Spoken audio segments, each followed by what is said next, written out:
So hello everyone and welcome to You Are My Boro. It is 5 o'clock. It is the night before the big one.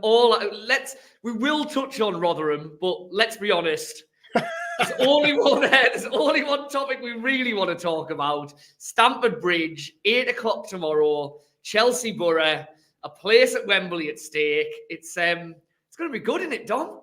Yeah, we will touch on Rotherham. We're an intro to get the fans excited about what's to come. Exactly. Yeah, it is. It feels like one of those videos that where let's look forward and not back. I can't wait. I'm buzzing for it. I'm really looking forward to proper game in it, proper game, proper night. Real occasion. My first time at Stamford Bridge, which we were just talking about which I was kind of surprised at. Although, I'll tell you what, let's get all the negativity out the way first. I've mentioned Rotherham. Let's get all the negativity out the way first because I was trolling through actually the Boro's record at Stamford Bridge. Goodness gracious me! I think the last 9 visits, no goal. Never mind, no win, no goal. Last win at Stamford Bridge, 2-1, 1975. Who scored the winner? Do you know? Willie, I think. No, I wouldn't have had it. I wouldn't have a clue. It's one of them where you need to be live, really, isn't it, for the answers to stream in as we go. Exactly. Yeah. Well, I mean, the positive of that is Boro don't need to score tomorrow night. They just don't need. They just don't need to concede. The last goal was a last-minute Alan Bokshik penalty equaliser in a 2-2 draw. 2-2. Now, here's one for you. So this is random out. What year will that have been? 2001. So I can't find out. Maybe 2000, 2001. This is like, when random stuff sticks in your mind. Yeah. So I don't know whether you can check this out. It was 2001. Right, well done. So it was Alan Willie, yeah. Right, so I'll have been 12 or 13. And I remember Boro were 2-0 down at half-time. And I'm sure McLaren changed it at half-time to go to wing backs and might have brought Robbie Stockdale on or something like that. And I was on the A66 listening to BBC Tees and when like a random game sticks in your mind. So you really were getting your kicks on the A66. So it really was, yeah. But I think I was out of the car and home by the time Boxic scored his equaliser. But yeah, God, that's off it when you think.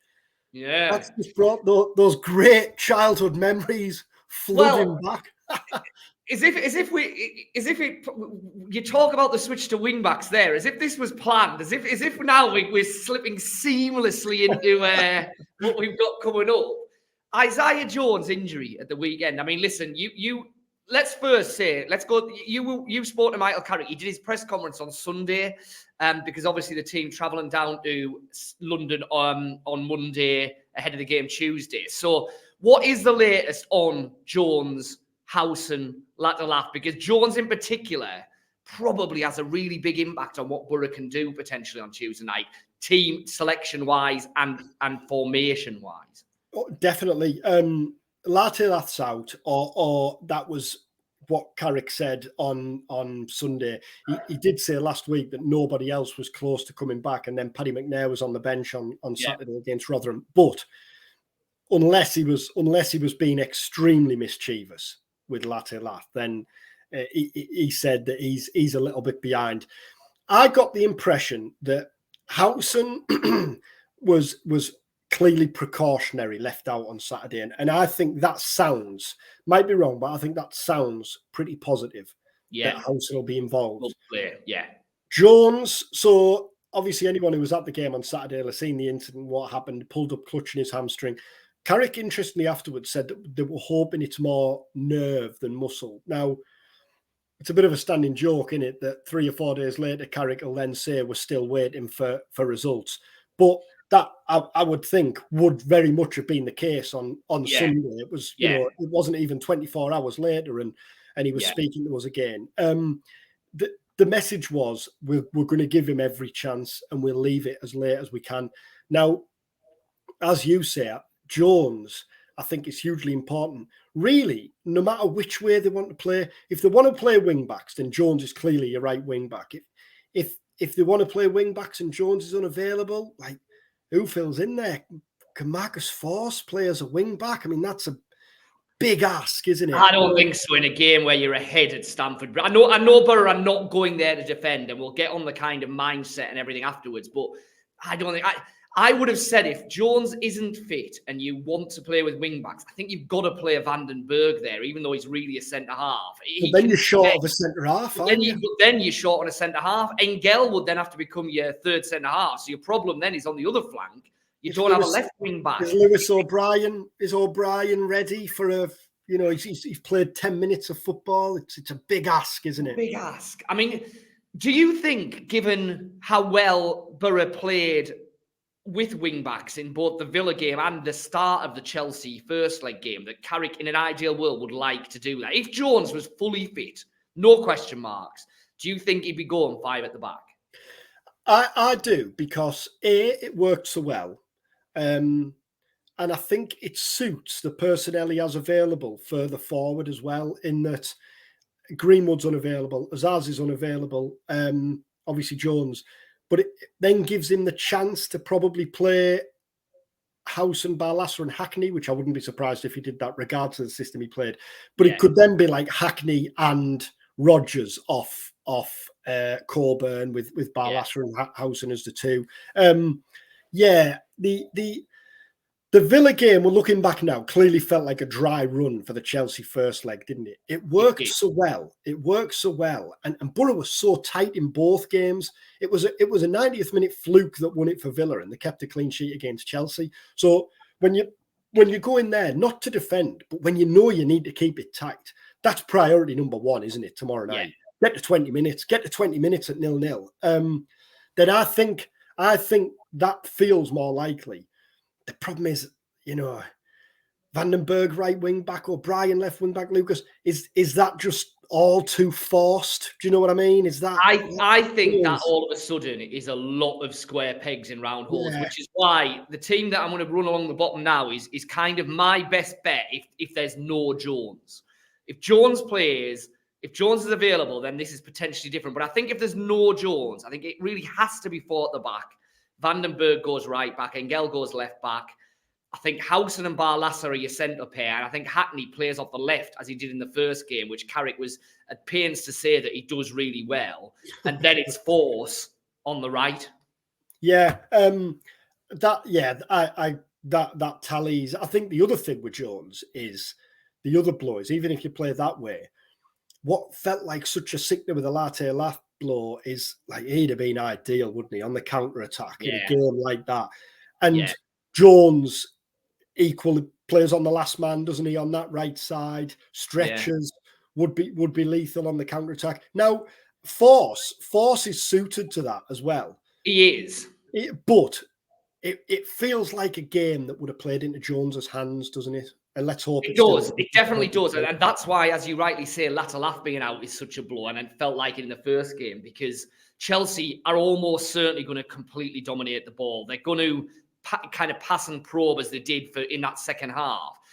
But the more they start pushing men forward, the more frantic they become, the more there will be gaps on the break, which I guess I wonder, we've got there in this team kind of Rodgers as the 10 playing off Coburn. Half wonder if Crooks playing off Rodgers might be a shout, because then at least you've got Rodgers to potentially dart in behind a Thiago Silva or a Disasi or a Badiashile, which feels like might be a good outlet for Boro. And it feels like the type of game that Crooks would be used in. I think just for, we've talked about it before, haven't we? Like those trusted players.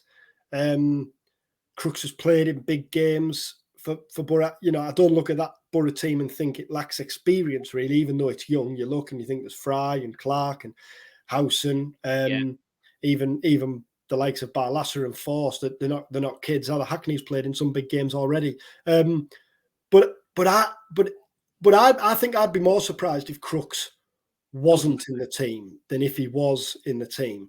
The question then is who like you say, who's going to be left out? If Coburn's fit, if he deems Coburn fit, then Coburn is the only natural striker, isn't he? But horses for courses, does it lend itself more to Rodgers being in there? I mean, it's worth pointing out here, just on the Rodgers, given the Villa uncertainty, that I'm sure you'll have seen or read or heard what Carrick had to say about him after Saturday's game. When we spoke again on Sunday, the stance was very much nothing's changed. Rodgers will be involved at that stage. There was no Aston Villa bid on the table. I don't think there was ever any concern really about Rodgers being the type who was suddenly going to be tripping over a pet lip. Anyone who was slightly concerned at that, I think Saturday made, got rid of any of those fears. Not that he was brilliant, because it wasn't a game for a forward to be brilliant, but he still popped up with that moment of magic to set up the goal. And you would imagine, wouldn't you, that it's not like the transfer deadline is the middle of this week. So you would imagine that if Boro are having an ongoing dialogue with Aston Villa, which we're led to believe, they are, and Villa probably almost, in all likelihood will be coming back at some stage. Surely if you're Boro, you say to Villa, look, we're willing to have further discussions further down the line, but we've got the biggest game of our season here on Tuesday night. We will not be answering your calls until Wednesday morning. Give us a ring back then and we can discuss it. Surely that's the situation, because like I say, sometimes these things take on a life of their own when it's deadline day, the following day or whatever, but we're not in that situation yet. So I would like to think the Boro have said, look, Morgan Rodgers is going nowhere until Wednesday morning at the earliest. We don't want to hear from you. We're not entertaining conversations. We'll get back around the table then if needs be. And what if it is to be the way he bows out, then what a chance to do it in a way that could put him in the Boro history books. Yeah, that I agree with that. The fact that Boro don't have a game at the weekend as well, it just lends itself, doesn't it, to let's get Tuesday out the way, and then hellfire. We know Boro aren't going to be pushing Rodgers out the door, anything but. Villa will have to meet the valuation. Which seems to be certainly north of £10 million as a starting point. But if they're going to do that, they've got 7, 8, 9 days after Tuesday night's game to then get round the table. If Villa really want him, then they can hit the figure that Boro want. And if, as reports suggest, he's Emery's top target, then you would expect them to do that, wouldn't you? You would expect them to pay. I'll be surprised if there weren't more talks further down the line. But like I say, I think they will have been shelved. And I think, as we've seen, it hasn't unduly unsettled Rodgers to the extent where you'd worry about him in this game. Now, in terms of the game itself, then, Dom, obviously 1-0 after the first leg. No away goals at any stage of this game. It's worth saying that early. If it finishes as a draw on aggregate, then unlike in previous rounds, there will be extra time and then potentially penalties. So, I mean, how did Boro take this one on? And probably just as importantly, how did Chelsea? Because, it felt like they were going nowhere for most of the second half of the first leg. Now, clearly, Pochettino will not want that at Stamford Bridge. So how did Boro approach it, and how did Chelsea approach it if you're Pochettino? I think with Chelsea, the message with Chelsea will be, don't panic. You've got 90 minutes. It's only a 1-goal deficit. If you don't score in the first 15, 20 minutes, don't panic. Keep probing away. Your moment will come. The problem is, if it's 0-0 after 25 minutes, half an hour, 35 minutes, and Chelsea are getting frustrated, then the fans are quickly going to get frustrated. I think that's a big point tomorrow. And that's the impact that it then has on the players in it. And I think that's going to be key for both teams, because as much as Pochettino's message will be, this game doesn't have to be won in the first 15, 20 minutes, I suspect they'll be well aware that really Chelsea need to get the fans on side early. And I think Boro will be well aware of the importance of doing the direct opposite. That first 15, 20 minutes feels huge, doesn't it? Yeah, we said that as soon as we were leaving the Riverside a fortnight ago, really. I mean, it's a bit of a cliche in every game, isn't it, that the first goal feels important, but it feels absolutely massive in this one because, not necessarily the first goal, but what happens in those first 15, 20 minutes. Because like you say, yes, Chelsea have had a win against Fulham in the intervening period, but we can't forget just how fractious it was in that Chelsea away end at the final whistle, and the players getting booed, and Thiago Silva going over and have a bit of a ding dong with people in the crowd, and it just feels like if in the first 15, 20 minutes, Chelsea are passing the ball sideways and not really getting it into the box, and every time it goes into the box, Boro are heading it or kicking it clear, Boro offer a little bit of a threat on the counter-attack, and then 15 minutes in, Chelsea decide to have a shot from distance and it goes miles over the bar, then I think you will quickly find that Stamford Bridge becomes a difficult place for that Chelsea side. And that is potentially one of the real factors that could work in Boro's favour here. Now, if Chelsea come herring out the blocks, score in the first 15 minutes, level the game, are clearly on top, becomes a very different atmosphere. It's, we're on our way to Wembley kind of atmosphere then for the Chelsea fans, isn't it? But I think that can work in Boro's favour. It really can. They need to keep it tight early and they need to try and frustrate Chelsea, which they did so brilliantly in the first leg. And I think the other thing is, absolutely, Boro keeping it tight for 20, 25 minutes plays into this feeling of it's what Boro want in terms of the atmosphere in the stadium. But I think also from a purely football perspective, if Chelsea score early on, then they can take the time and look to pick the lock. Whereas if it gets to even 25, 30, 35 minutes, I think desperation will soon set in. Chelsea will soon start committing bodies, and that's when it feels like Boro might well pose a threat themselves. If they score early, then Chelsea don't need to commit bodies forward. Boro might not get as much of a counter on a threat on the counter. I was looking at after the Rotherham game on Saturday. Boro have exactly the same record at home as they do away this season. In terms of games won, lost, and drawn. The difference is at home they've scored 15 goals. Away they've scored 27 goals. Boro, I think, are better suited to having 25% of possession, 30% of possession, like they're likely to have at Stamford Bridge, than the 70% they had against Rotherham on Saturday. I think that suits this Boro team better, even if clearly more so if Jones and Latte are fit. But even without, I think that plays into Boro's hands. I don't think it'll unduly worry them, and I think it also helps in that hopefully Howson's fit, which we expect him to be, and you've got that triangle of Fry, Clark, Howson, who are absolutely not going to be worried about Chelsea passing and probing and trying to thread balls in the box and completely dominating possession. You've got a defensive unit there that's not going to worry them. We saw that in the first game. They're more than happy to soak up pressure and just deal with whatever comes their way. And Boro have shown that they can be really well organised in defence. So no, I agree with you. I don't think it'll faze Boro if their possession stats are way down, because I think they'll back themselves to cause a threat and cause problems on the break.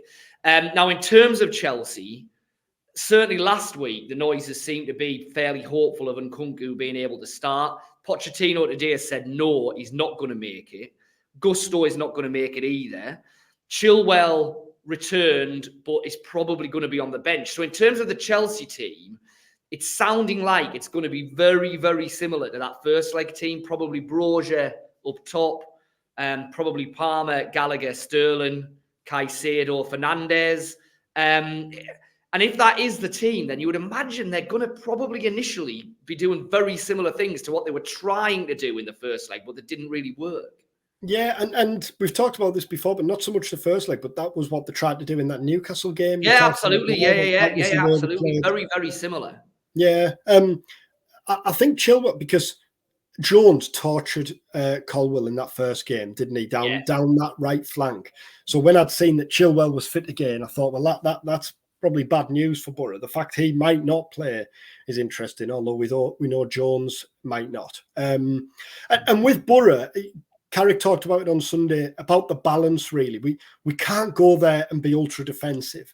No. You're asking for it, really. But equally, clearly, we're not going to go there gung-ho. There's a balance to be struck. And the other thing is, and Carrick talked about this, I think for a lot of players, it's how they handle it, isn't it? For the likes of maybe Lucas Engel, maybe even Hayden Hackney, Tom Glover. Yeah. You can go through the team, Josh Coburn, although he played in that Spurs. But for various players, maybe even Dan Barlaser, this is probably the biggest game of their career. Johnny Howson. Johnny Howson's played in a playoff final, but he's never played in a cup semi-final. He's never been to a cup final. So I think the other question, And Carrick made absolutely clear that he has absolutely no concerns about this. It's how Boro handle it as well tomorrow, isn't it? It's how Boro handle the occasion and the game and the crowd and everything that comes. Yeah, because Michael Carrick was kind of saying, and I think these quotes have literally just got up on the website, and he was kind of saying, we've shown against Villa and we've shown in that first leg against Chelsea that we shouldn't be fazed by being here in this type of game, and I agree with that. But it's still, neither of those games are comparable to a second leg decider away from home when absolutely everything's on the line with a crowd that's, a sold out crowd that's right on top of you, etc., etc. That, that is a different argument. Although again, and Carrick alluded to this here, 4,300 travelling fans, they're going to have a part to play potentially as well. Yeah. It's going to be some atmosphere. And I think the message, I hate the term free hit. It's awful, isn't it, in sport and in football? But I guess the feeling will be that Boro are clearly still unfancied in this. Chelsea are clearly still the favourites. It still feels like Boro have got everything to gain and nothing really to lose, even though they're the team that go there with the advantage, doesn't it? It's all on Chelsea. If Boro win tomorrow night, as we talked about last week, clearly not for us, the national narrative, the national story will still be Chelsea crisis, Pochettino potentially losing his job, and everything that surrounds that. So I think that probably plays into Boro's hands as well. Or you would hope that's the case, I think. Yeah, I think you're absolutely right in that, I think fans are daring to believe a bit now, and, the not getting to the final would be a disappointment now. But you're right, it wouldn't be a disaster. It would still be a case of, well, it's been a great journey. We've had some cracking cup ties. Let's now focus on ending the season in the playoff positions and let's kick on here.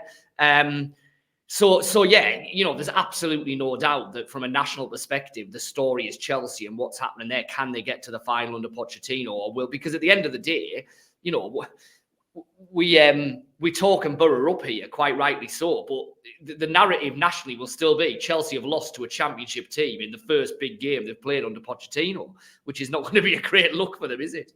What's your feeling then? We were just having this conversation in the office earlier. That's why, by the way, I've got this. This isn't. I don't just live in a house with old Northern Echoes plastered all over the wall. Don't worry. I've made a rare trip into the office because I'm picking up our wonderful pool car to drive us down in tomorrow. So that's why I'm here. I think 2-1 Chelsea extra time. Oh. Were you expecting that one or not? It's the deadline was the first thing that came to my mind. I think it's going to be a proper night where the game goes all over the place. I think there'll be times where it looks like Boro have 1 foot in the final. I think it'll be times where Chelsea are swarming all over them and you think, how on earth can Boro hold out here? I think we're going to extra time, and I don't want to make any predictions beyond that. From a Boro perspective, I think if someone offers you now extra time and penalties, do you take that? Someone offers you penalties. If Boro were offered penalties now, do you take that? I think you probably do, because I think even with the most optimistic of Boro hats on, it's very hard to foresee a scenario where Boro just have a really comfortable night and cruise through. I don't think it'll happen. I really don't think it'll happen. But if Chelsea were to score in the first 10 minutes, a very comfortable Chelsea home win, I don't think you can completely rule out if it just all becomes a bit much for Boro and actually Chelsea play like a Premier League team who've had £1 billion spent on them, then it becomes a difficult night. So I think if Boro are going to make it through, it's probably going to be really, really tight. So hence, if you say, well, you can skip straight to penalties now, I think you probably take your chance on it. 50-50 chance.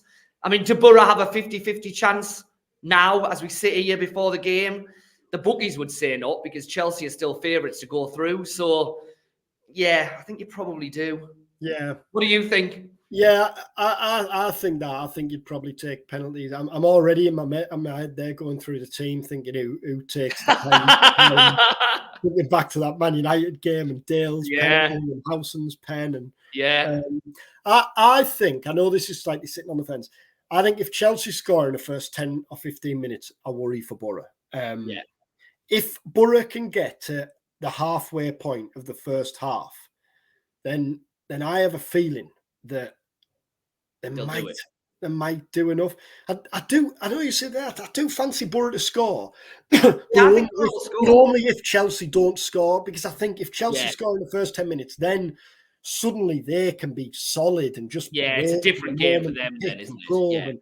And, whereas if they don't and they leave themselves open, because it felt in the second half, in that first leg, it felt like Boro had maybe not the chances in the second half, but they had their opportunities. Had the moments. A couple of times they broke it. You just think, you thought if that final ball had been a little bit better, or the decision making had been a little bit sharper. Yeah, I mean, Boro will carry a threat. I'm convinced they will carry a threat. I'd be amazed if we were doing a rattle pod later in the week and saying, well, Boro just did not lay a glove on them there, did they? They were, famous last words, but I really can't foresee that. Well, let's see. We're both there on Tuesday night. So if it ends with Boro booking a Wembley date, once we've scampered to Google and booked our hotels, that there might be an opportunity to do a live reaction pod at some point, or vid either Tuesday night or first thing Wednesday morning. Safe travels if you're going down. Enjoy it, everyone. Enjoy it. That's some following. Enjoy it if you're watching from home. We'll obviously be live on the night, blog, analysis, reaction, throughout the night and throughout Wednesday. So fingers crossed it ends up being another memorable night for Boro. Thanks for watching. Thanks for listening. And we'll see you when we next see you, hopefully shortly after a hugely successful and memorable night at Stamford Bridge.